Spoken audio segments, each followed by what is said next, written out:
उपचार करना। द्वारपाल हरि के प्रिय दो, जय और विजय जान सबको। वैकुंठ में रहने वाले भगवान के नित्य पार्षद जय और विजय। एक बार सनकादि भगवान नारायण का दर्शन करने गए, उनके तन में लंगोटी भी नहीं थी। वे हरि शरणम का जप करते हुए जा रहे थे, छठी ड्यूढ़ी पर रोक दिया, उन्होंने छड़ी लगा दी। सनकादिकों को क्रोध आया और श्राप दे दिया, जाओ तुमको राक्षस बनना पड़ेगा। 3 बार राक्षस बनो। भगवान नारायण ने समर्थन कर दिया। वही आकर के हिरण्यकश्यपु हिरण्याक्ष बने। भगवान ने वराह रूप नरसिंह रूप धारण करके मारा। वो मुक्त नहीं हुए, रावण कुंभकर्ण बने तो प्रभु को राम बनना पड़ा। तीसरे जन्म में वो शिशुपाल और दंतवक्त्र बने तो भगवान कृष्ण को अवतार लेकर के मारना पड़ा। एक तो ये कारण था अवतार लेने का। दूसरा कारण और सुन लो। जालंधर नाम का एक राक्षस था। क्या नाम था? जिसके नाम से तुम्हारे यहां शहर बसा हुआ है, जालंधर। इसकी पत्नी का नाम था वृंदा,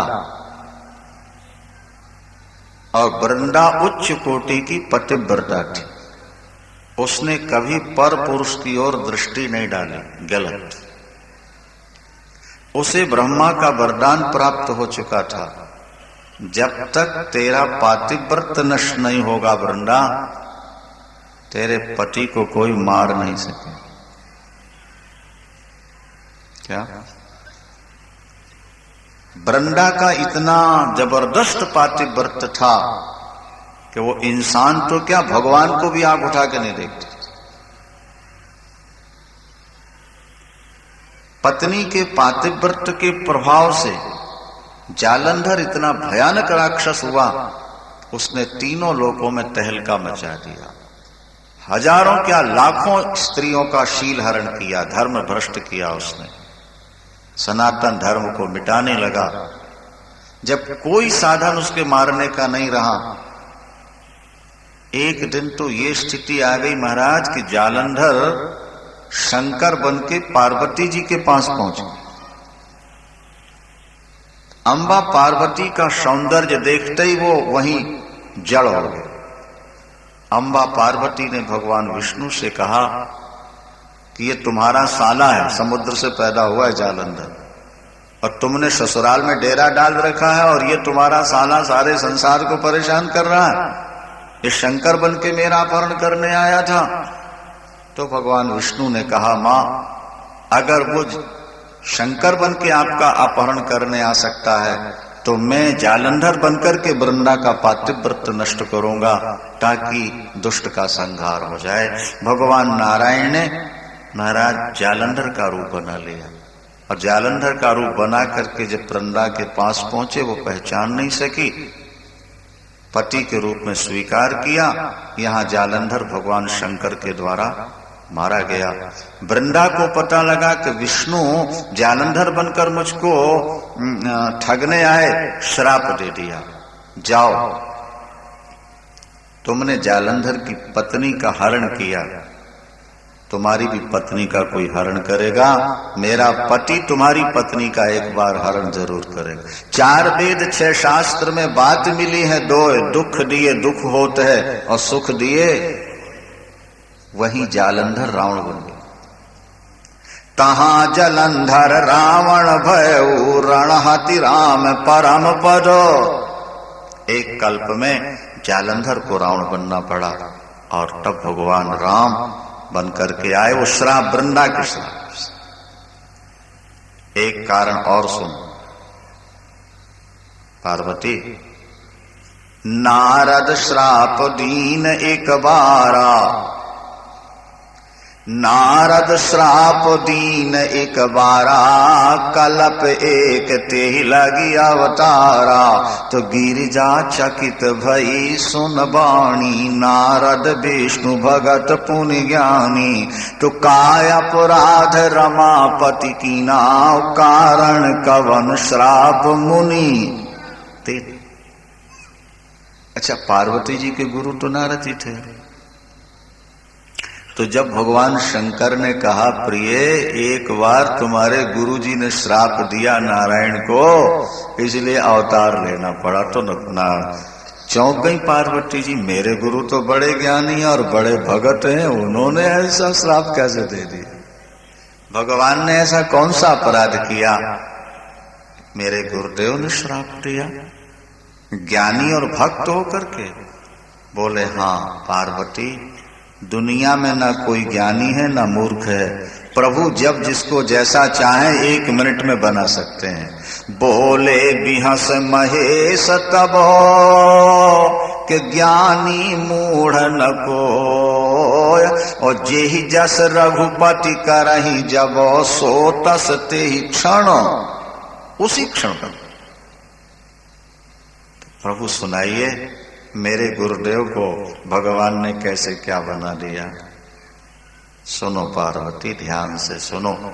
सीताराम सीताराम सीताराम सीता,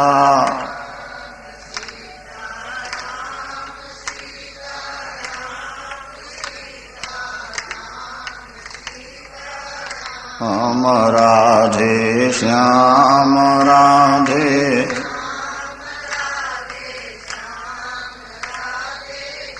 हम राजा राम,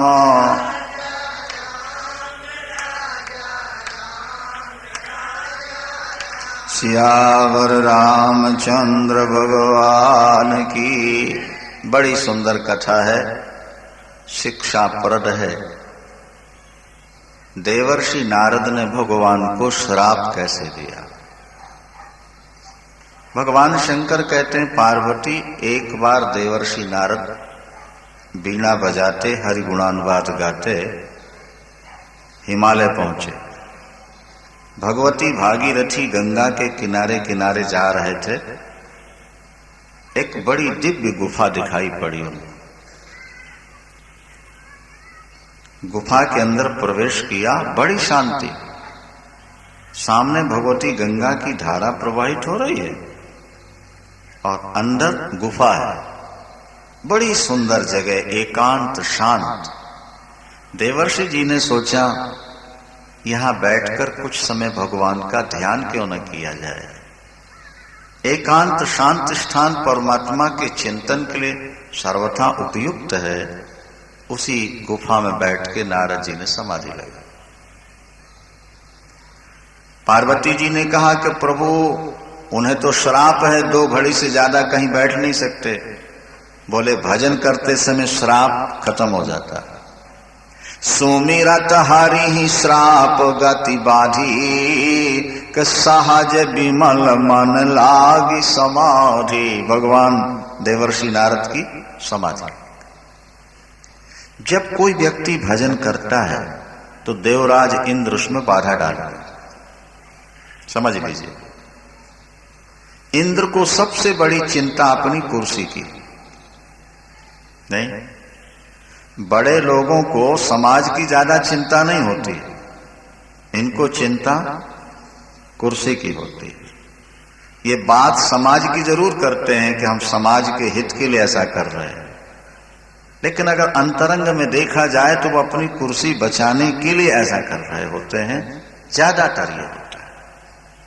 लोग कहते हैं साहब हमें सेवा का मौका दीजिए। हमने कहा बिना नेता बने भी तो आप सेवा कर सकते हैं। क्या ये तो केवल एक बात का ढंग होता है लोगों का। क्या हुआ? देवर्षि नारद की तपस्या से इंद्र डर गया। उसने सोचा कहीं मेरी सिंहासन न छीन ले। तप कर, तप के लिए सबसे बड़ी बाधा है काम। तत्काल देवराज इंद्र ने कामदेव को बुलाया उर्वशी, रंभा, मैना, मेनका, जो दिव्य दिव्य अप्सराएं हैं स्वर्ग में, उनको बुलाया। बसंत ऋतु को बुलाया और कहा कि जाओ देवर्षि नारद का तप भंग करो। तप के द्वारा वो मेरी सिंहासन न छीन ले, इसलिए उसका तप भंग करो। जो आज्ञा। कामदेव बसंत ऋतु और अप्सराओं को लेकर के गुफा के पास पहुंच गए। काम को बढ़ाने के साधन क्या है?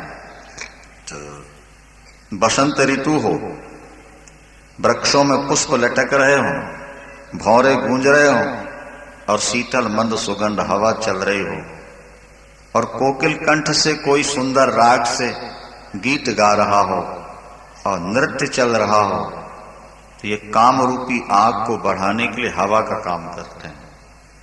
गंगा की पावन धारा से कलकल की ध्वनि निकल रही है। वे रंभादिक जो अप्सराएं आई, उनके कोयल कंठ थे। वृक्षों में पुष्प आ गए, फल आ गए, भौरे गूंजने लगे और उनके पैरों की नूपुर भी रुनझुन करने लगे और कोकिल कंठ से वो गीत गाते हैं। लेकिन देवर्षि नारद की समाधि नहीं खुली। तब कामदेव ने अपने धनुष पर बाण रखा और चला। लेकिन संयोग की बात सुनिए जरा। कामदेव का बाण देवर्षि के पास तक तो पहुंचा, लेकिन छू नहीं सका, वापस लौट आया। क्यों? इसलिए कि नारद जहां ध्यान लगाए बैठे थे, उसके चारों ओर भगवान नारायण का सुदर्शन चक्र घूम रहा था। बाण वहां तक जाता है और समीप जाके वापस आ। सीम की चाप सके को तासो, अरे सीम की चाप सके को तासो के बड़ रखवार रमापति जासो। ईश्वर जिसकी रक्षा करता हो, उसकी सीमा को भी कोई नहीं दबा सकता है। जो परमात्मा का निष्कपट भाव से भजन करते हैं, परमात्मा चारों ओर से उनकी रक्षा करते हैं। यहां काम से रक्षा जो हुई वो नारायण जी के द्वारा, लेकिन नारद को ऐसा लगा कि ये मेरी शक्ति है कि मैंने काम को पराजित कर दिया। आप व्यापार करते हैं और आपको सफलता मिलती जा रही है, तो आप सोचते हैं कि मेरी चतुराई का चमत्कार है, लेकिन शास्त्र और संत कहते हैं ये भगवान की कृपा का चमत्कार। क्या समझ? आपकी तरह दूसरे लोग भी व्यापार कर रहे हैं, लेकिन वो पूंजी गंवा करके बैठे हुए। आप सफल हो रहे हो तो ये आपके ऊपर भगवान की कृपा है। लेकिन होता यही है कि जीव भगवान की कृपा को देख नहीं पाता। अच्छा, आपके घर में आता हुआ पावर दिखाई देता है क्या? ये बताओ। लेकिन ये मरकरी, ट्यूबलाइट और ये पंखे और माइक किसके द्वारा चल रहे हैं? पावर के द्वारा। पावर स्वयं में दिखाई नहीं देता, लेकिन जितने कल कारखाने हैं वे सब पावर से ही चलते हैं। इसी तरह परमात्मा की कृपा दिखाई भले न दे, लेकिन जीवन में जो सफलताएं मिल रही हैं वो परमात्मा की कृपा से ही होती। जीव में कमजोरी है कि जब असफल होता है तो कहता है कि उसकी इच्छा थी, और सफल हो जाए मैंने देखो कैसी जुक्ति से काम किया, सफल हो गया। देवर्षि नारद काम पर विजय पाते हैं। कामदेव के चरणों में गिर गया। देवर्षि नारद ने उस पर क्रोध नहीं किया, बल्कि उसको संतुष्ट करके आशीर्वाद देकर भेज दिया।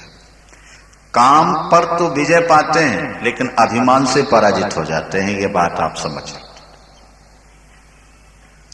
काम को जीता, ये अभिमान मन में आ गया। तब नारद गावने शिव पाही। अब भजन छूट गया। जब किसी लड़के का मेरिट लिस्ट में नाम आ जाए ना, और अखबार में फोटो छप जाए, तो कतरन काट के अपने पास रख लेता है, नहीं? और जब कहीं जाएगा तो बात बात में अपना वो दिखाता रहता। श्रीमान जी का कहीं नाम आ जाए अखबार में, फोटो छप जाए, तो फिर वो फाइल में अटैच हो जाती है। जहां कहीं भी जाएंगे ये देखिए। और प्रधानमंत्री हाथ मिला लें तो फिर तो कहने क्या बात है भैया, वीडियो फिल्म पहले से तैयार हो जाएगी और जहां जाएंगे फिर चित्र दिखाएंगे, देखो सब। नहीं, ये व्यक्ति की एक कमजोरी है। भैया आपने जो गलतियां की जिंदगी में, उसकी फिल्म बनवाई है कि नहीं बनवाई आप? उसके चित्र उतरवाए कभी आपने? नहीं। गलतियों को तो हम एकदम छुपा कर रखते हैं, और अच्छा कार्य हो जाए फिर क्या? नारद जी ने अब भजन छोड़ दिया। मैंने काम को जीता, ये अभिमान मन में आया। अब किसी को जाके सुनाऊं तो कि मैंने काम को जीत लिया। भगवान शंकर के पास पहुंचे और भगवान शंकर से कहने लगे, प्रभु जिस काम ने आपको भी नचा दिया, उस काम को मैंने आज नीचा दिखाया, वो नाक रगड़ के गया मेरे पास। भगवान शंकर ने कहा, हम हाथ जोड़ते हैं आपके। हाथ जोड़ के कहा भगवान शंकर, मैं हाथ जोड़कर निवेदन कर रहा हूं देवर्षि जी, ये जो कथा आपने मुझे सुनाई है ना, नारायण जी को कभी मत सुना देना। अगर ये सफलता मिली है तो ये आपके पुरुषार्थ से नहीं मिली, ये तो उनकी कृपा से मिली। क्योंकि काम तो इतना भयानक है कि जिसने मुझको नचा दिया, तुम्हारे पिता ब्रह्मा को नचा दिया, उस पर विजय पाना ये तुम्हारे पुरुषार्थ की बात नहीं थी। लेकिन नारद जी को ये बात जची नहीं कि देखो सफलता हम पाएं और श्रेय उसको दे दिया जाए। चलो पिताजी के यहां चलते हैं। पिताजी के पास पहुंचे और जब सुनाया तो पिताजी ने भी यही बात कही, भगवान शंकर की दोहरा दी कि देखो बेटा, वहां मत कह देना, बाकी कहीं कुछ कहते रहो, ठीक है। नारद जी को ये सब बातें अच्छी, उन्होंने सोचा चलो इस बार चलते हैं वैकुंठ। तो एक बार करताल कर वीणा और गावत हरि गुण गान प्रवीणा, के सिंधु क्षीर गवने मुनि नाथा, जहां बस श्रीनिवास श्रुति माथा। बहुत ध्यान से सुनेंगे बात को। वीणा बजाते हुए देवर्षि नारद क्षीर सागर पहुंचे भगवान के पास। इससे पहले जब कभी नारद जी जाते थे तो साष्टांग प्रणाम करते थे भगवान को, साष्टांग। अब फिर खड़े होकर के स्तुति करते थे, सजल नेत्र, आंसू गिरते जाएं और स्तुति करते जाते। लेकिन आज जब नारद जी पहुंचे, ना स्तुति की ना प्रणाम।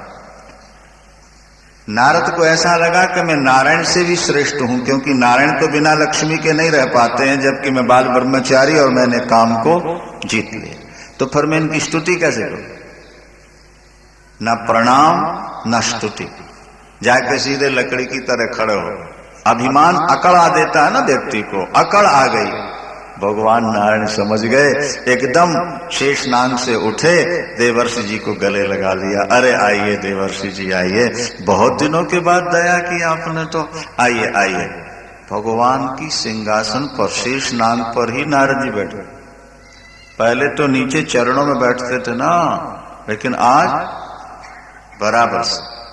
हारसी मिले उठी रामा निकेता, हारसी मिले उठी रामा निकेता, और बैठे आसन ऋषि समेत।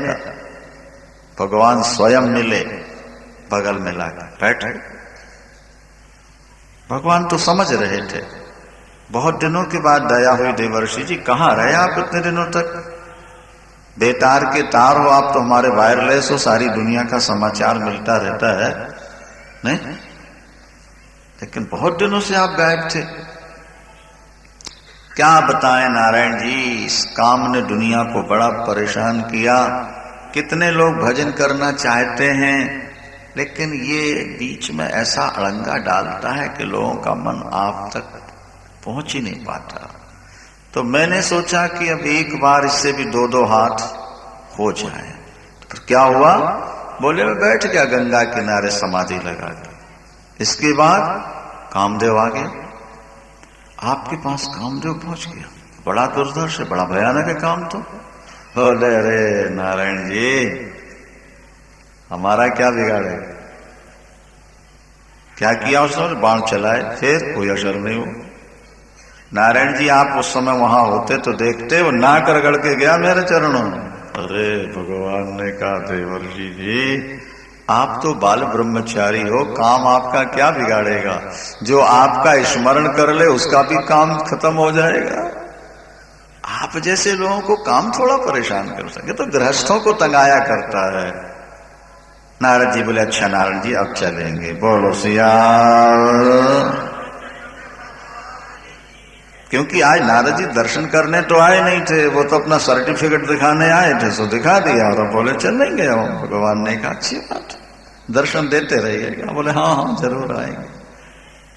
कोई स्तुति नहीं, प्रार्थना नहीं, नम्रता नहीं, चल। भगवान ने सोचा अभिमान रूपी वृक्ष अभी अभी अंकुरित हुआ है बीज से। वृक्ष छोटा हो तो जल्दी उखड़ जाए और बड़ा हो जाए कठिनाई होगी। अभी अभी गर्भ का अंकुरित हुआ है, अभी उखाड़ दो तो ठीक है। पर नारद वहां से चले थे, इतने में भगवान ने मार्ग में 100 योजन का एक दिव्य नगर बनवा दिया। 1 मिनट, जैसे आपका स्वप्न 1 मिनट में बन जाता है आपके अंदर, इसी तरह परमात्मा का संकल्प हुआ और बना, एक दिव्य नगर बना। शील निधि नाम के राजा राज्य करते हैं उसमें। कन्या का नाम है मोहिनी, विश्व मोहिनी। क्या नाम है? सारे विश्व को मोहित कौन करती है? माया। तो वो भगवान की माया ही तो थी, विश्व मोहिनी बन गई वो। नारद जी बगल से निकल रहे थे, नगर में बड़ी सजावट है, चारों तरफ लोग लगे हैं व्यवस्था में। नारद जी ने पूछा भाई क्या बात है, ये सब सजावट कैसे हो रही? बोले महाराज आपको नहीं मालूम? नहीं तो हमारे महाराज की कन्या है, उसका नाम विश्व मोहिनी। महाराज आज तक दुनिया में आपने ऐसी शक्ल देखी नहीं होगी, आज उसका स्वयंवर है। वो बड़ा भाग्यशाली होगा जिसके गले में माला। नारद ने कहा कि बड़ी तारीफ हो रही, जरा मैं भी तो चल के देखूं। आग के बगल में घी रखोगे तो पिघलेगा, ज्यादा संपर्क में रहोगे तो विकार कभी न कभी जागेगा। इसलिए शास्त्र कहते हैं कि मर्यादा का अतिक्रमण नहीं। शास्त्र कहते सगी मां बहन और बेटी भी अगर जवान हो नहीं, एकांत में सदा सदा रहने की आदत छोड़ दो, एकदम अकेले नहीं रहना। और नहीं तो मन में विकार जाग जाएगा, वो काम तुमको अंधा बना दे, बाद में भले पछताते रहो। सावधान। नारद जी पहुंचे, राजा ने कन्या को ला करके हाथ दिखाया, उसके हाथ में रेखा पड़ी थी। क्या रेखा पड़ी थी मालूम है? जो यही बारह अमर सोई होई, समर भूमि ते ही जीत न कोई, और सेवाय सकल चराचर ताही के बरय शील निधि कन्या। जय। एक कन्या का विवाह जिसके साथ होगा, सारा विश्व उसके चरणों की सेवा करेगा, वो अजर अमर हो जाएगा, उससे युद्ध में कोई जीत नहीं पाएगा। अरे महाराज, नारद ने सोचा अगर मेरे साथ इसका विवाह हो जाता तो मैं अजर अमर हो जाता, दुनिया मेरी पूजा करती और मैं युद्ध में किसी से पराजित न होता। देखिए अभिमान के कारण कैसे नीचे गिरते हैं।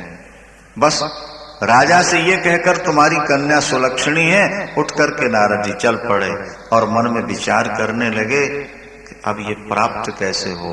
अगर कहीं सुंदरता मुझे मिल जाए तो सुंदरता के आधार पर ये मेरा वर्ण कर सकती है, सबसे ज्यादा सुंदर तो भगवान नारायण हैं। यदि वे अपनी सुंदरता मुझे दे देते मेरा काम बन जाता। वह बाहर निकल के हाथ जोड़ के प्रार्थना की, हे दीन बंधु, हे दया सिंधु, हे अकारण करण करुणा वरुणालय, नाथ दया करो। उसी समय भगवान प्रकट हो गए। महाराज नारद जी ने साष्टांग प्रणाम किया। भगवान मुस्कुराने लगे। थोड़ी देर पहले गए थे तो लकड़ी की तरह खड़े थे, और अब देखो साष्टांग दंडवत हो रही है। स्वार्थ व्यक्ति को झुका देता है। देखा ना, भगवान ने उठाया, बोले देवर्षि जी अभी अभी तो आप मिलकर के आए थे, क्या बात है, कोई समस्या खड़ी हो गई? बोले प्रभु बहुत बड़ी समस्या खड़ी हो। क्या? बोले अब विस्तार से नहीं बताऊंगा, नहीं तो टाइम ज्यादा लग जाएगा, बस इतनी कृपा करो अपनी सुंदरता मेरे को दे दो। आपन रूप देव प्रभु मोही के आन भांति नहीं पावो। ओए आपकी सुंदरता के बिना वो मिलेगे नहीं, और स्वयंवर का समय बिल्कुल हो चुका है, इसलिए प्रभु जरा जल्दी कर दो। जेहि विधि नाथ हो यही तमोरा करहु सो बेगी दास मैं, कि जेहि विधि नाथ हो यही तमोरा के करहु सो बेगी दास मैं। इसको भगवान ने पकड़ लिया और बोले नारद जी हित नहीं, जिसमें तुम्हारा परम हित होगा हम वही करेंगे, चिंता नहीं करो। अगर रोगी कुपथ्य मांगता है तो वैद्य देता नहीं जल्दी से, इसी प्रकार हम तुम्हारा भला जरूर करेंगे। नारद जी का ध्यान तो वहां लगा था, तो भगवान की बात समझ नहीं पाए कि ये तो साफ नहीं कर रहे। भाई रोगी कुपथ्य मांगे तो वैद्य नहीं देता, इसका मतलब क्या हुआ कि जो तुम मांग रहे हो, लेकिन समुझी नहीं हरि गुरा निगूढ़ा, क्योंकि माया विवश भय मुनि मूढ़ा, मूढ़ हो गए। प्रणाम करके भागे जल्दी वहां से, अब तो प्रभु मुझे दे देंगे सुंदर। 3 रूप भगवान के यहाँ पर, समझ लो जरा बात। 3 रूप है इस समय नारद के। नारद को अपना विष्णु रूप दिखने लगा, समझ रहे हैं आप? शंकर के गण जो आए थे साथ में वो, और विश्व मोहिनी को बंदर का रूप देखेगा, और जो राजे महाराजे बैठे उनको नारद का रूप देखेगा। ये 3 रूप बना दिए ठाकुर ने। आकर के देवर्षि नारद एकदम सामने बैठ गए। राजकुमारी निकलेगी, मेरी सुंदरता देख के जयमाला डाल देगी। और जब राजकुमारी निकली, सामने देखा काले मुंह का बंदर बैठा हुआ। सियावर रामचंद्र, काले मुंह का बंदर बना था। अच्छा, नारद जी को अपना नारायण रूप दिख रहा था। तो जैसे राजकुमारी ने देखा, उसको क्रोध आ गया कि देखो मैं इतनी कुरूप हूं कि बंदर भी स्वयंवर में आया है। दोबारा देखा ही नहीं उस तरह। और नारद जी ने यह सोचा कि शायद मेरे ऊपर नजर नहीं पड़ी, इसीलिए ढूंढ रही है। तो नारद जी उठ के खड़े होने लगे कि खड़ा हो जाऊंगा ना, दिखाई दे जाऊंगा। तो बगल में जो राजे बैठे थे उनने हाथ पकड़ के नीचे खींचा। महाराज बैठो, महात्मा होकर क्या कर रहे हो आप? उनको तो महात्मा दिख रहे थे। और नारद जी का हृदय धक धक कर रहा था कि आगे बढ़ रही है, कहीं किसी के गले में माला ना डाल रहे, नहीं तो मेरी सारी जिंदगी की कहानी गड़बड़ा जाएगी। बस सामने तो भगवान विष्णु खड़े थे राजकुमार बनके, सबको छोड़ के गई और उसने भगवान को माला डाल दी। देवता पुष्प बरसाए, बाजे बजाए और जय जयकार किया। भगवान विश्व मोहिनी को लेकर चले गए। देवर्षि नारद बड़े व्याकुल हुए। भैया यहां लिखा है कि ऐसे दुखी हो गए जैसे कोई 1,00,000 2 लाख की मणि गांठ में बंधी हो और गांठ खुल जाए, मणि गुम जाए और व्यक्ति परेशान हो जाए। हाय मेरी चली गई सियावर। देखो वो नारद की अपनी बन चुकी थी क्या? सगाई वगाई हो गई थी, कोई बातचीत हुई थी?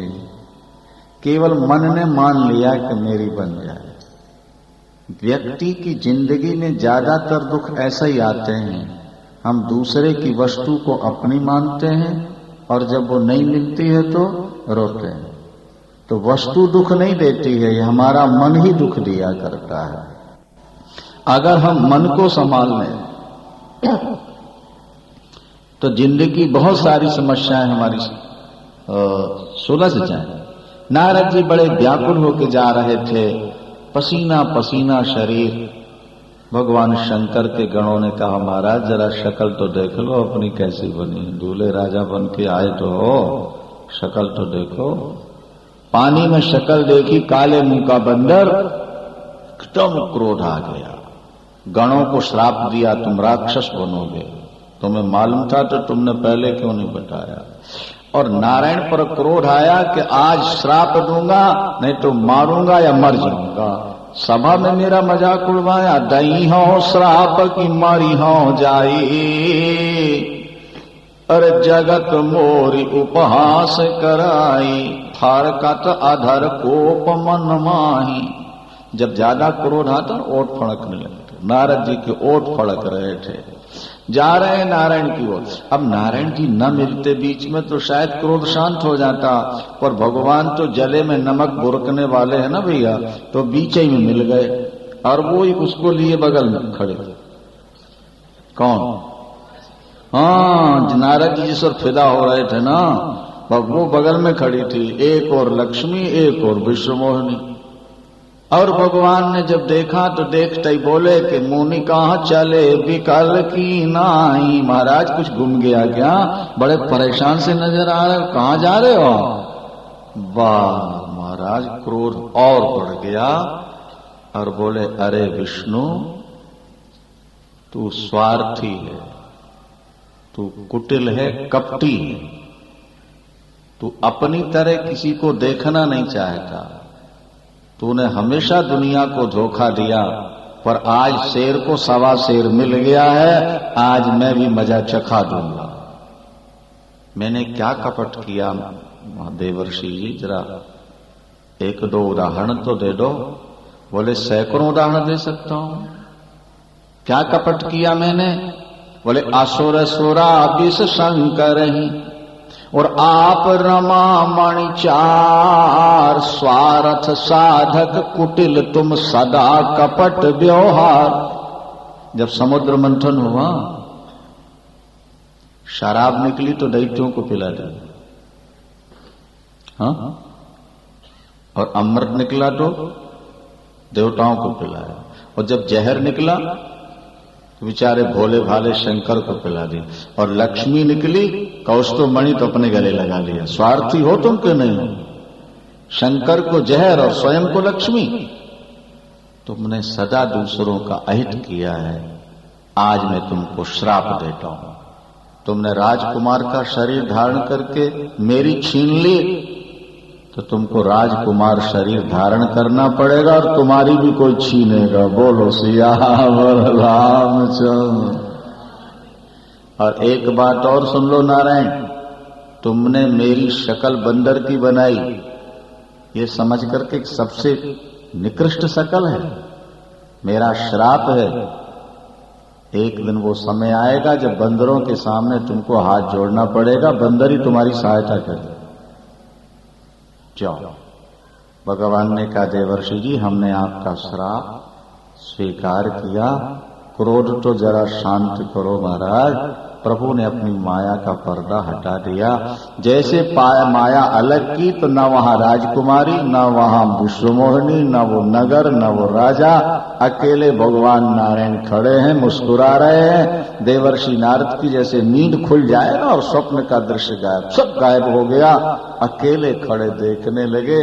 एकदम भगवान के चरणों में साष्टांग प्रणाम किया कि मैं अपराध किए बहु तेरे, मैं अपराध किए बहु तेरे, और काहे मुनि पाप मिटे किन मेरे। प्रभु मेरे पाप कैसे कटेंगे, मैंने बड़ा अपराध किया, आपको श्राप दे दिया दीनबंधो। भगवान ने कहा, शंकर ने तुम्हें समझाने की कोशिश की लेकिन तुमने बात नहीं मानी देवर्षि जी। जाओ शंकर का नाम जपो, शांति मिलेगी। मुझको तो लीला करनी है, दुष्टों का संहार करना है, इसलिए मैं राम बन करके लीला करूंगा। वही नारद का श्राप भगवान को रामावतार के लिए मजबूर करता है और प्रभु रावण का वध करते हैं कुंभकर्ण का। आगे स्वयंभू मनु शतरूपा और प्रताप भवन की कथा कहकर भगवान राम के अवतार का प्रसंग है। कल प्रातः काल की बैठक में भगवान राम का प्राकट्य होगा, है न? और इतवार भी है, आप लोगों के लिए दुकान की चिंता नहीं रहेगी। अच्छा, जब जब होय धर्म की हानि, बाढ़हि असुर अधम अभिमानी। सृष्टि का नियम है, कभी देवताओं का बाहुल्य होता है और कभी दैत्यों का। जैसे अपने यहां 12 घंटे अगर प्रकाश है तो फिर रात्रि में 12 घंटे अंधकार है। कभी सर्दी अधिक है, कभी गर्मी अधिक है। इस विश्व प्रपंच में सदा धार्मिक ही नहीं रहते और सदा नास्तिक भी नहीं रहते। इनके भी पीरियड हैं, समय समय से आते हैं और चलते जाते हैं।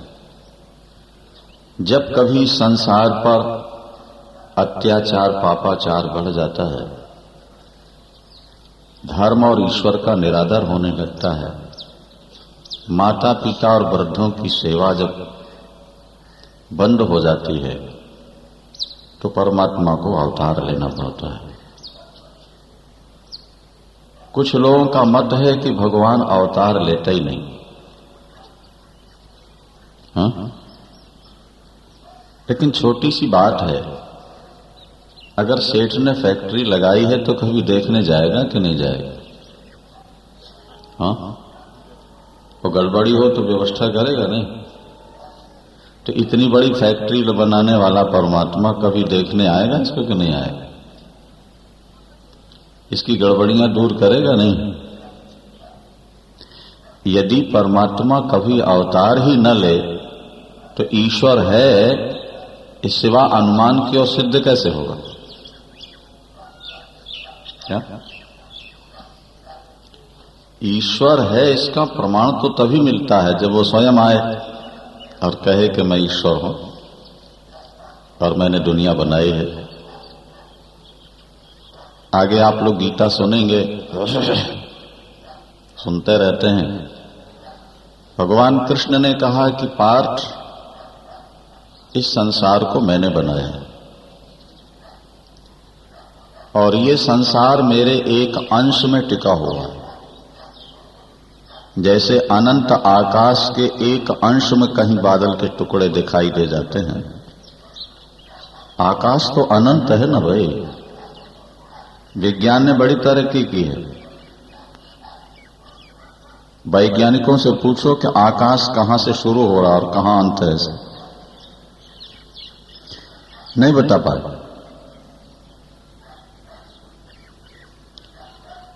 कहते हैं सूर्य की जो किरणें हैं ना,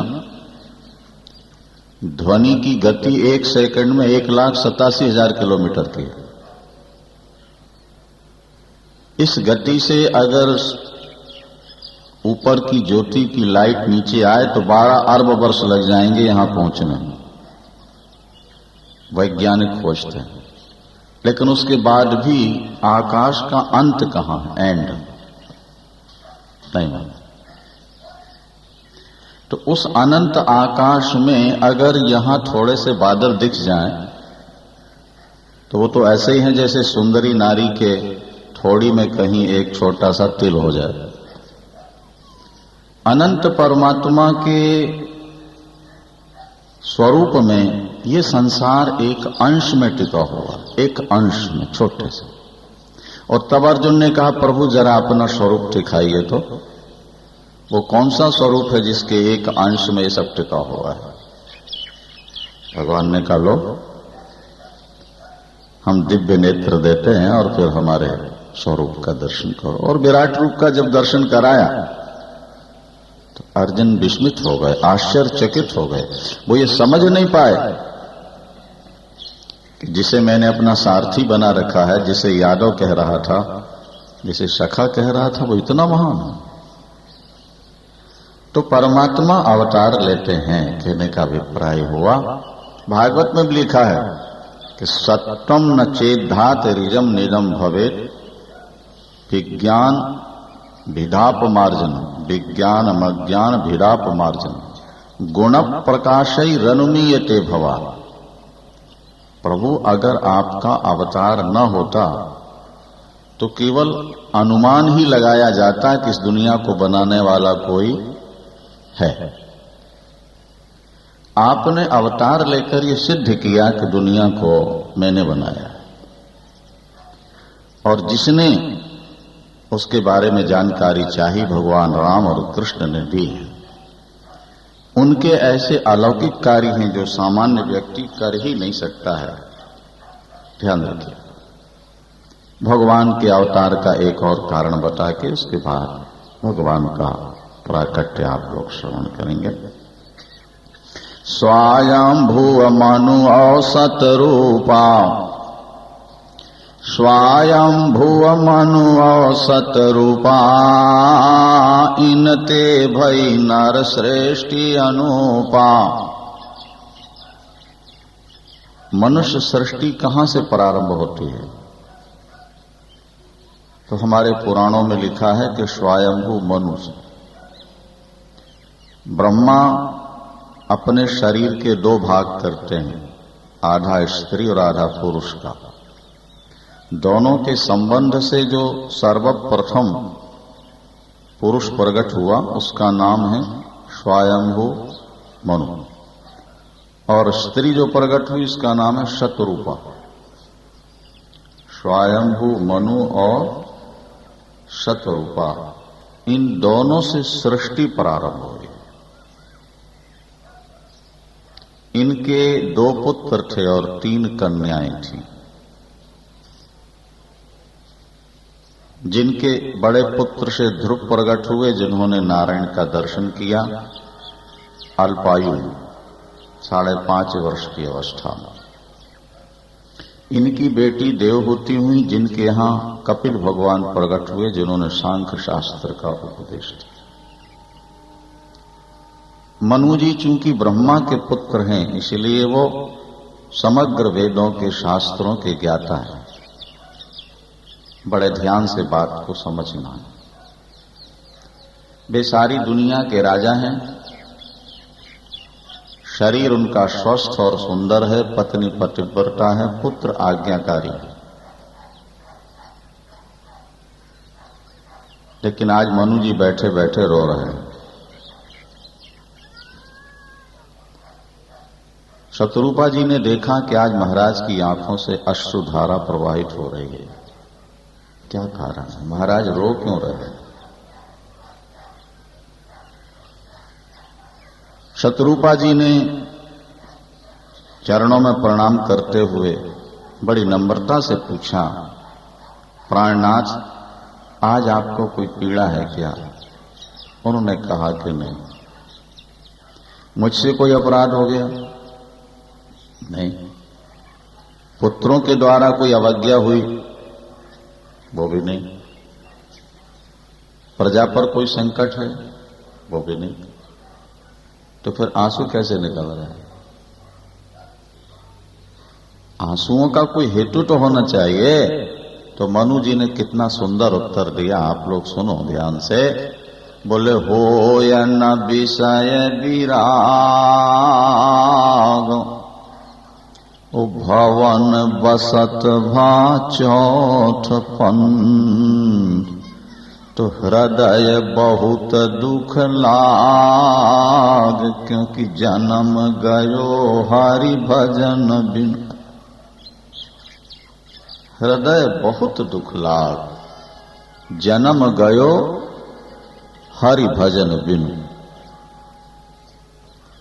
हम तो दुनिया के लिए रोते हैं, मान और सम्मान के लिए रोते हैं, बेटे और पोते के लिए रोते हैं। लेकिन वे भाग्यवान थे मनु जो भगवान के लिए रोते हैं। चौथापन लग गया, अभी तक मन विषयों से हटा नहीं और परमात्मा में लगा नहीं। इस बात की महती पीड़ा मनु जी के अंदर। दुनिया में ऐसा कोई व्यक्ति नहीं जिसकी आंखों से कभी आंसू न गिरे। व्यक्ति रोता है, किन के लिए रोता है? बोले सुत दारा परिवार हित रोते हैं दिन रात। सुत दारा परिवार हित रोते हैं दिन रात। प्रभु वियोगी होकर कभी किए अश्रुदोपात। पर क्या जिंदगी में कभी वो समय आया है जब परमात्मा के विरह में अपनी कमजोरी को देखते हो रो पड़े हो कि परमात्मा ये जो बहुमूल्य जीवन मिला था ये जा रहा है और अभी तक किनारा नहीं मिला। कोई व्यक्ति नौका पर सवार होकर के यात्रा कर रहा हो, नदी पार कर रहा हो, और नदी पार पहुंचने से पहले ही पहले अगर नौका डूबने लगे, यात्री का क्या हाल होगा? वो कैसा छटपटाएगा? हमारे आपके जीवन में भी तो यही स्थिति है कि हमको अभी किनारा मिला नहीं और नौका डूबने वाली है, क्योंकि मृत्यु का तो कोई निश्चित समय है ही नहीं। फिर वृद्धों के लिए तो मृत्यु है ही है सामने। भाई बच्चे को तो आशा है कि अभी जवान होऊंगा, फिर बुढ़ापा आएगा तब मरूंगा। जवान को लगता है जवानी खिसकेगी, बुढ़ापा आएगा तब मरेंगे। लेकिन जो बूढ़े हो चुके हैं, अब सिवा मौत के और कौन सा पन मिलने वाला है आपको? कौन सी अवस्था मिलने वाली है? अब तो एक पैर श्मशान में पहुंच चुका है। नहीं, जब आपका कोई केस दायर होता है तो नोटिस आया करते हैं और कई लोग रुपया वुपया दे करके उनको वापस लौटा दिया करते हैं। तब गिरफ्तारी वारंट आता है। तो वृद्धावस्था आते आते परमात्मा के मौत के नोटिस तो कई बार आ चुके हैं। ये दांतों का टूटना एक नोटिस है और बालों का सफेद होना भी नोटिस है। आंखों में कम दिखाई पड़ने लगना ये भी एक नोटिस है भैया। और शक्ति क्षीण हो जाना ये भी नोटिस है। आगे आप सुनोगे, महाराज दशरथ ने अपना मुकुट सीधा किया तो कान के किनारे के बाल सफेद नजर आए, और कान के किनारे के बाल सफेद देखते ही उनके मन में बैराग हो गया। कान के किनारे के बाल वृद्धावस्था का नोटिस है, सावधानी का नोटिस है। श्रवण समीप, अरे श्रवण समीप भये सित केसा, कि मनहु जरठ पान अस उपदेशा। बालों का सफेद होना वृद्धावस्था का नोटिस है। बालों का सफेद होना ये मौत का संकेत है कि वो आ रही। महाराज दशरथ का चौथापन, महाराज स्वयंभू मनु का चौथापन प्रारंभ हुआ। अभी मन विषयों से हटा नहीं, इसलिए रो रहे हैं। बड़ी गिलानी है, बड़ी वेदना है। शत्रुपा जी ने महाराज के आंसू देखे, वे भी पिघल गईं। उन्होंने कहा, महाराज अगर मन नहीं मान रहा, संसार से नहीं हट रहा, तब भी हमें संसार छोड़ देना चाहिए। बोलिए सियावर। देखो, मन मान जाए तब घर छोड़ेंगे, ये फार्मूला गलत है। ये फार्मूला गलत है, क्योंकि मन कभी मानेगा नहीं। सीताराम सीताराम सीताराम सीताराम।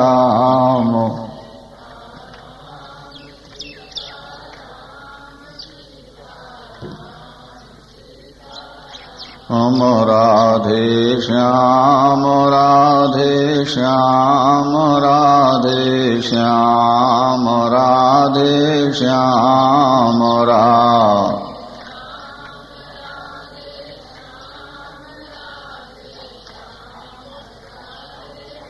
राम राजा राम राजा राम राजा राम राजा राम राम।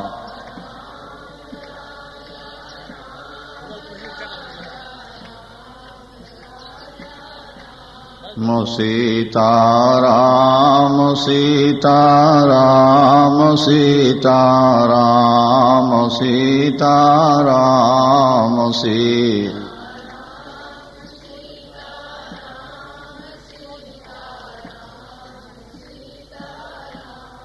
जो बुद्धिहीन व्यक्ति होता है, ज्यों बुढ़ापा आ रहा है त्यों वो घर में ज्यादा आसक्त हो रहा है, और जो बुद्धिमान व्यक्ति होता है वृद्धावस्था आते आते पूर्णतया घर से अपना मन हटा लेता है। जिस घर को छोड़ना है उससे ज्यादा प्यार नहीं करना। भाई ट्रेन की जो सीट आपको छोड़ देनी है स्टेशन जाकर, उस सीट से प्यार क्या करना? क्या ये तो गेस्ट हाउस है आपकी कोठी, कुछ वर्षों के लिए आप आकर के रुक गए हो इसमें। आप तो बहुत दूर से चले आ रहे हैं और अभी आगे बहुत दूर जाना है आप। ये कोठी परमानेंट नहीं है आपकी, टेम्परेरी है। कोठी को आप अपनी मानते हैं, या आपका अविवेक है, अज्ञान है। कोठी आपकी नहीं है। क्या पत्नी को आप अपनी मानते हैं या अज्ञान है? पत्नी आपकी नहीं है, पति हमारा है, ये भी अज्ञान है।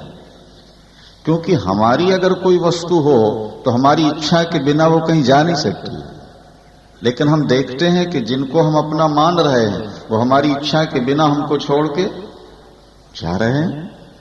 हमारे रोकने पर भी रुक नहीं पा रहे। जवान बेटा जा रहा है बिना इच्छा के। माता पिता चाहते हैं हमारा जवान बेटा चला जाए, समाप्त हो जाए। पतिव्रता चाहती है कि मेरा पति चला जाए। क्या सदाचारी पुरुष पतिव्रता स्त्री चली जाए ऐसा कि सोचता नहीं, लेकिन जा रहे हैं। क्यों जा रहे हैं? बोले वो आपके हैं ही नहीं। पानी गर्म हो गया, जरा ध्यान से सुने बात को, तो पानी में गर्मी सदा रह ही नहीं सकती। अगर सदा गर्म रहेगा तो भाप बन के उड़ जाएगा, वो पानी की सत्ते नहीं रहेगा। पानी का स्वभाव तो शीतल है, तो अग्नि के संपर्क से थोड़े समय के लिए गर्म होता है, उसको अलग करो फिर ठंडा है। संसार में कोई वस्तु आपको मिली है तो वो केवल थोड़े समय के लिए मिली है, वो आपको छोड़ जाने वाली है। इसीलिए जो वस्तु हमें छोड़ने वाली है उससे अधिक प्यार नहीं करना चाहिए। मन मान जाए तब घर छोड़ेंगे, तो शास्त्र कहते हैं कि मन कभी मानेगा नहीं। ये मनोवैज्ञानिक बात है और इस पर आपको गंभीरता से विचार करना है। आग में जितना घी डालते जाएंगे अग्नि उतनी प्रज्वलित होती चली जाएगी। आप विषयों का जितना सेवन करते जाएंगे आपकी वासना उतनी बढ़ती चली जाएगी। इंद्रियों में इतनी भयानक आग है कि आप 1 वर्ष, 1000 वर्ष, लाख वर्ष नहीं, करोड़ वर्षों तक भी इंद्रियों को तृप्त करते रहें, तब भी अंत में वो भूखी की भूखी रहेगी। रावण के बारे में लिखा हुआ है कि 23वें त्रेता में वो पैदा हुआ था और 28वें त्रेता में मारा गया है। 4-5 चतुर्युगी उसको जिया है और चारों युग का प्रमाण है 43,20,000 वर्ष, और 5 बार घूम गए थे उसके समय। 1.5-2 करोड़ वर्ष की आयु थी रावण की पुराणों के आधार, क्योंकि उसकी नाभि में अमृत था। जब तक अमृत सूखेगा नहीं रावण मरेगा। ब्रह्मा की सृष्टि में ऐसा कोई व्यक्ति नहीं था जो रावण के वशवर्ती न हो, रावण के अधीन हो। ब्रह्म सृष्टि, रामायण में क्या लिखा? ब्रह्म सृष्टि जहां लगत अनुधारी, रावण बस बरती नर नर। सारे ब्रह्मांड पर जिसका अधिकार था। रावण के पास पत्नियां कितनी थी? तो गोस्वामी जी कहते हैं कि हम गिन नहीं सकते। हम गिन करके बता नहीं सकते कि रावण की पत्नी कितनी है। देव जच्छ गंधर्व नरो, देव जच्छ गंधर्व नरो, और किन्नर नाग कुमारी, जीति बरी निज बाहु बलो, बहु सुंदर बर नारी। देवताओं की, यक्षों की, गंधर्वों की, किन्नरों की, मनुष्यों की, जो जहां सुंदर राजकुमारी देखी है उसने उसका अपहरण किया और शादी की। 1, 2, 4, 100, 200, 1000, 500 बोले बहुत करोड़ों वर्षों की आयु, बहुत स्त्रियां, सोने के महल, सारे ब्रह्मांड पर अधिकार। और गुरुवाणी में लिखा कि 1 लाख पूत 1.25 लाख नाची। अब तो तुम्हारे एक ही पूत हो ना, आजकल तो हम 2 हमारे 2 का फार्मूला अपना लिया ना तुमने। क्या तुम्हारे 1 और रावण के 1 लाख। 1 लाख पूत 1.25 लाख नाती, और ता रावण घर दिया ना। रावण जब मरा है भैया, चिता में आग लगाने वाला कोई नहीं। रावण के नाम से परिवार में रोने वाला कोई नहीं था यारो। रामायण में लिखा है ना कि राम विमुख असहाल तुम्हारा, कि रहा न कुल को रोवनी। हर सीरियल में देखा होगा, विभीषण ने चिता में आग लगाई थी। किसके? रावण। 1 लाख पूत 1.25 लाख नाथ था रावण घर दिया न भर। सोने की लंका कैसे जली? रावण की सोने की लंका कैसे जली? रामायण में लिखा है कि जरय नगर अनाथ कर जैसा। जैसे अनाथ की, गरीब की झोपड़ी जल जाए, कोई आग बुझाने वाला ना हो, रावण का महल, रावण की लंका अनाथ के मकान जैसे जल गए। कल्पना करो, विचार करो, जब रावण करोड़ों वर्षों की आयु पाकर, हजारों विवाह कराकर, सोने के महल पाकर, सारे ब्रह्मांड पर शासन करके भी अपनी इंद्रियों को तृप्त न कर सका, तो आप 60-70 वर्ष में अपनी जिंदगी में सब कुछ कर जाएंगे। बुद्धिमानी यही है, समझदारी यही है। समय रहते सावधान हो जाओ। वृद्धावस्था आते आते घर छोड़ दो। ये देखो, ये व्यक्ति का मरण 2 जगह बढ़िया है, या तो रण में या वन में, बस। या तो रण में या वन। धर्म रक्षा के लिए, देश रक्षा के लिए, दूसरों की बहू बेटी की रक्षा करते करते अगर आप मर गए तो बिना तप किए वैकुंठ चले जाओ, या अंत में सब छोड़ के परमात्मा के चिंतन में डूब जाओ, शरीर छूटे तो वैकुंठ चले जाओ। और नहीं तो क्या होगा? पुनरपि जननम, पुनरपि मरणम, और पुनरपि जननी जठरे शयनम। यही संसारे खल दुष्टारे, कृपया पारे पाहि मुरारे। भज गोविंदम, भज गोविंदम, गोविंदम भज मूढ़ मते। अरे मूर्ख जीव, परमात्मा के चरणों का चिंतन कर ले। देखो, इस घर से जाके फिर दोबारा आना नहीं है, आगे बढ़ते जाना। जैसी दुनिया आज हमने बसा रखी है, इसके पहले लाखों बार ऐसी बसा के छोड़ आया, और वो याद भी नहीं। और ये शरीर छोड़ के जब आगे जन्म लोगे तो इसको भूल जाओगे, ये याद नहीं रहने। इससे पहले आप कहां थे, कौन कौन आपके थे, क्या क्या आपने कमाया था, क्या क्या बनाया था, तो याद है आप? अगला जन्म जब मिलेगा तो इसको भी इसी तरह भूल जाओगे। इसलिए परिवार की ममता छोड़ो, परमात्मा से नाता छोड़ो। मन फूला फूला फिरे जगत में, कैसा नाता रे। मन फूला फूला फिरे जगत में, कैसा नाता रे। माता कहे ये पुत्र हमारा, और बहन कहे वीर मेरा, और भाई कहे ये भुजा हमारी, नारी कहे नर मेरा रे। मन फूला फूला फिरे जगत में। आजकल तो इतना हार्ट कमजोर हो चुका है प्रदूषण के कारण, नहीं, और विषाक्त भोजन के कारण कि जरा से झटके में प्राण निकलते हैं। नहीं? नौजवान स्वस्थ व्यक्तियों को हम देखते हैं 1 मिनट में प्राण निकले, 1 मिनट में चले। एक महिला की अभी अभी शादी हुई थी, जा रही है बाजार में, कोई दूसरी स्त्री मिल गई। चाची जी कहां से आ रही हो? बोले सत्संग में गए थे, बड़ी अच्छी कथा चल रही है, आया करो। अरे बोले चाची ये तो बूढ़ों का काम है।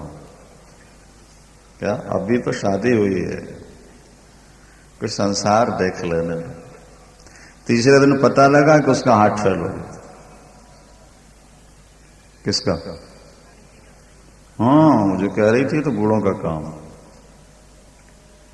मृत्यु की कोई निश्चित अवधि नहीं है, जीवन की कोई गारंटी नहीं है आपकी। क्षण भंगुर जीवन की कलिका, कल प्रात को जाने खिली न खिली। मलयाचल की सुच शीतल मंद सुगंध, समीर मिली न मिली। कलिकाल कुठार लिए फिरता तन, नम्र है चोट झिली न झिली। और कहले हरि नाम वारी रस ना फिरो, अंत समय में हिली ना हिली। क्या पता अंत में क्या होना है। पेट पकड़ के माता रोवे, बाह पकड़ के भाई, और लपट झपट के तिरिया रोवे हंस अकेला। जाए जब लग जीवे माता रोए, बहन रोए खटमासा रे। 13 दिन तक तिरिया रोवे, फिर करे घर बासा रे। मन फूला फूला फिरे जगत में, कैसा नाता। 4 गजी 4 गजी मंगाया, चढ़ा काठ की घोड़ी। नहीं, अभी हम कहीं कथा कर रहे थे, उन्होंने अपनी कार से हमको भेजा। ड्राइवर से पूछा कितने की? बोले 22 लाख की, मर्सरीज न्यू मॉडल। हमने कहा भैया आज मर्सरीज में घूम लें, लेकिन अंत में तो काठ की घोड़ी में यात्रा करनी है कि नहीं करनी है। आज हवाई जहाज में घूम लो, एयर कंडीशन में रह लो, लेकिन अंतिम यात्रा जो आपकी होगी क्या? 4 गजी 4 गजी मंगाया, चढ़ा काठ की घोड़ी। और चारों कोने आग लगा दिया, फूंक दियो जसो होरी। और हाड़ जरे जस लाकड़ी, केश जरे जस घासा रे। मन फूला फूला फिरे जगत में, कैसा नाता रे। सोने जैसी काया जर गई बाबू, सोने जैसी काया जर गई, को न आयो पाशा। कहत कबीर अरे सुनो भाई साधो, छाड़ो जग की आशा रे। मन फूला फूला फिरे जगत में, कैसा नाता है। ये जिंदगी पानी का बुलबुला है, पानी केरा बुलबुला, पानी केरा बुलबुला। और आसमान उसकी जात, देखत ही छिप जाएगा ज्यों तारा प्रभात। शास्त्रों ने, संतों ने हमको जगाने की कोशिश तो की, लेकिन हम मोह निद्रा में ऐसे सो रहे हैं कि आवाज देने पर भी हमारी आंख नहीं खुलती। ध्यान दें। स्वयंभू मनु, चौथापन आ गया, विषयों से बैराग नहीं हो रहा। मन चाहता है कुछ दिन और, है नहीं? मन हमेशा कहता रहता है कि कुछ दिन और चल नहीं है, बस थोड़ा ये काम और निपटा लें, जरा पोते के लिए दुकान की व्यवस्था कर दें और शादी कर दें, बहू आ जाए जरा घर में, और उसके बाद तो महाराज फिर रहना ही है आपके आश्रम में। हम कहते हैं जब बेटे की व्यवस्था करके पेट नहीं भरा तो पोते के बाद पड़पोते की व्यवस्था में लग जाओगे फिर। क्या भाई, तुमने अपने बेटे की व्यवस्था कर दी, अब तुम्हारा बेटा अपने बेटे की व्यवस्था करेगा, तुम अपना परलोक तो संभालो। ये तुम्हारा पोता पड़पोता तुम्हारा साथी नहीं बनेगा, तुम्हारा साथी तो तुम्हारा भजन बनेगा, तुम्हारा ईश्वर बनेगा। मनु जी ने क्या किया? मन नहीं मानता घर छोड़ने के लिए, लेकिन गोस्वामी जी लिखते हैं कि 12 बस राज, ध्यान से सुने बात को, अरे 12 बस राज सुता ही ताब दीना, कि नारी समेत तो गवन बन कीना। 12 बस राज सुता ही तब दीना। बेटा राज लेने को तैयार नहीं और मन देने को तैयार नहीं, लेकिन विवेक था उनकी बुद्धि में। उन्होंने कहा बेटा तुम संभालो और नहीं तो हम चार। और जब मनु चले, उनकी पति प्राणा पतिव्रता पत्नी भी पीछे पीछे चल पड़ी। पतिव्रता वही नारी है जो अपने पति का पीछा नहीं छोड़ती है। क्या?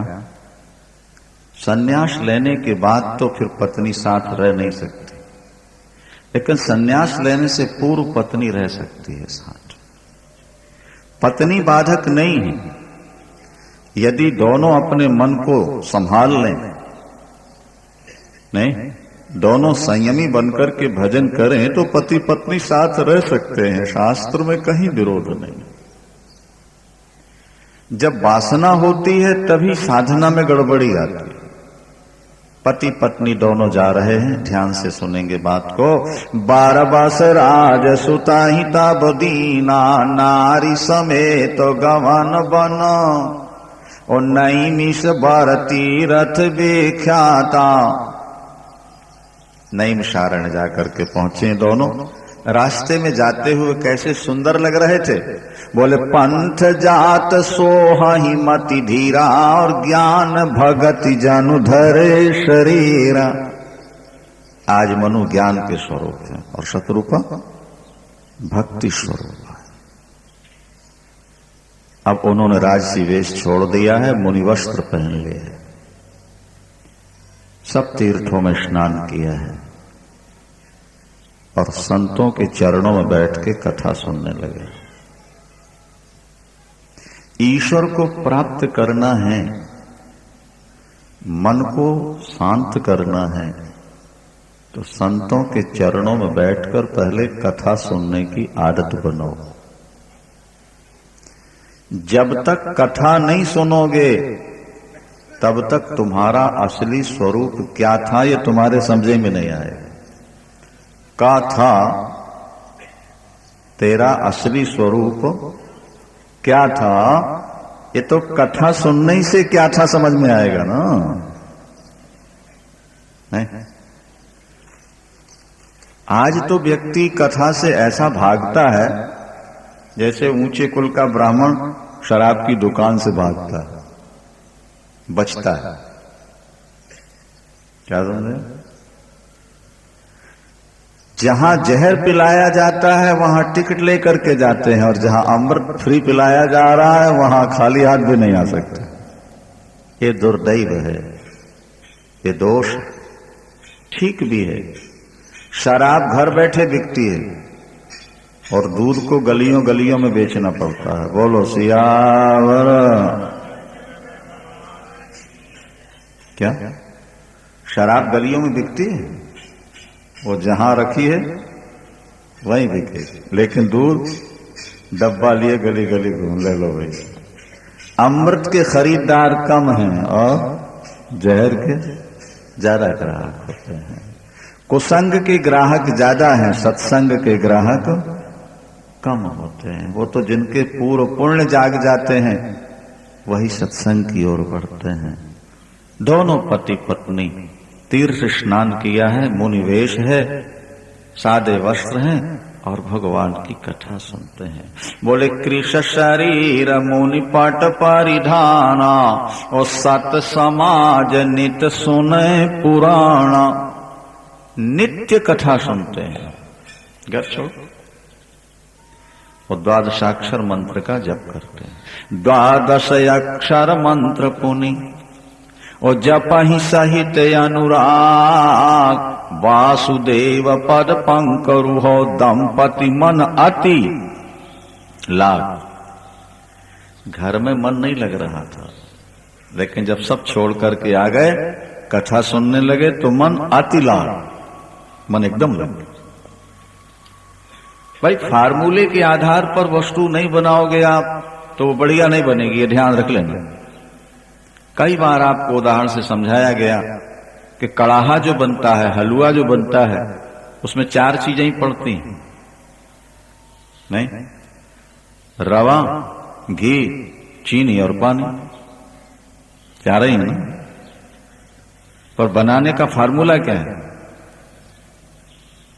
पहले चाशनी बना लो, इसके बाद रवा भूंज लो और फिर उस पर चाशनी डाल दो। क्या होगा? बहुत बढ़िया हलवा बनेगा। और कोई व्यक्ति ये सोचे कि 4 ही चीजें तो पड़ती हैं, पहले इकट्ठी डाल दे, हलवा बनेगा कि लपसी बनेगी? बोलो भाई। पनीर चीजें तो 4 डाली गई, लेकिन हलवा नहीं बना, क्योंकि फार्मूला गलत होगा। आप भजन तो करना चाहते हो, लेकिन भजन का फार्मूला क्या है? जब तक उसे आप नहीं अपनाओगे तब तक भजन आपसे हो नहीं पाएगा, मन आपका टिकेगा नहीं, लक्ष्य तक आप पहुंच नहीं पाओगे। मनु जी ने परिवार का त्याग किया। अपनी तो बहुत थोड़ी संपत्ति है, बहुत छोटा परिवार। मनु तो सारे ब्रह्मांड के, सारे संसार के राजा हैं। 2 बेटे, 3 बेटियां, पोते, और शरीर अभी स्वस्थ था। मनु ऐसा नहीं थे कि अब बिल्कुल ही वृद्ध हो गए हैं, काम के लायक नहीं रह गए, क्योंकि 23,000 वर्ष तपस्या की उन्होंने, यहां लिखा हुआ। इसके बाद अभी शरीर ठीक था, चौथापन प्रारंभ ही हुआ। द्वादशाक्षर मंत्र का जप कर रहे हैं। आप एकांत में रहें, भगवान की कथा सुने, देखें आपका मन लगता है भजन में, नहीं लगता। इसके साथ भोजन पर भी थोड़ा ध्यान रखना। क्या लंगर बनाते हैं जैसे शादी की पार्टी होती है? गलत है। भजन करने वाले को सबसे पहले भोजन पर कंट्रोल करना चाहिए। मनु जी ने भोजन क्या किया भाई? करहि आहार शाक फल कंदा, करहि आहार शाक फल कंदा, सुमिरहि ब्रह्म सच्चिदा नंदा। क्या भोजन करते हैं? फलाहार, कंद मूल फल। और थोड़े दिनों के बाद उसको भी त्याग दिया। पुनिहारी हेतु करन तप लागे, बारी आधार मूल फल त्याग। कंद मूल फल, फलाहारी छोड़ दिया, केवल जल। और कुछ वर्षों के